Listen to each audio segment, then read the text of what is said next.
Benoît Perrochet dans un instant.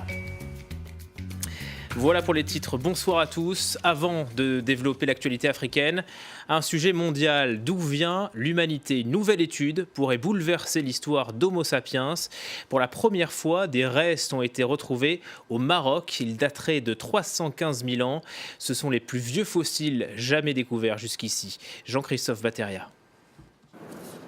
Si Homo sapiens, l'homme moderne, vivait bien il y a 200 000 ans au sud-est de l'Afrique, l'équipe du professeur Jacques Hublin vient de démontrer que 100 000 ans plus tôt, d'autres Homo sapiens peuplaient déjà le nord-ouest du continent.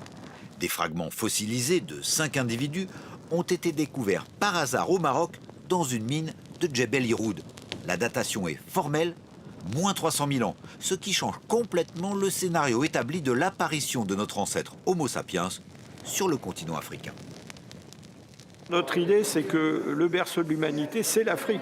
Mais c'est tout le continent africain. C'est-à-dire, s'il y a un jardin d'Éden, c'est un jardin d'Éden de la taille d'un continent, avec des phénomènes très complexes qui s'y passent, des échanges entre des populations.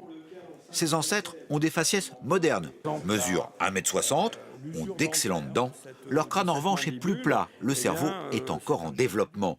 Ils ont des armes, savent s'orienter sur des centaines de kilomètres dans une Afrique sans désert. C'était des chasseurs-cueilleurs et bien adaptés à un mode de vie dans des savanes où ils chassaient des animaux comme des gazelles, des zèbres, des gnous.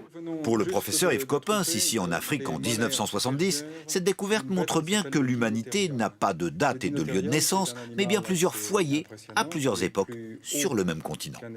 Ça veut dire quand même que l'homme moderne, comme le premier homme, est né en Afrique et qu'on a tous une origine africaine quelque part.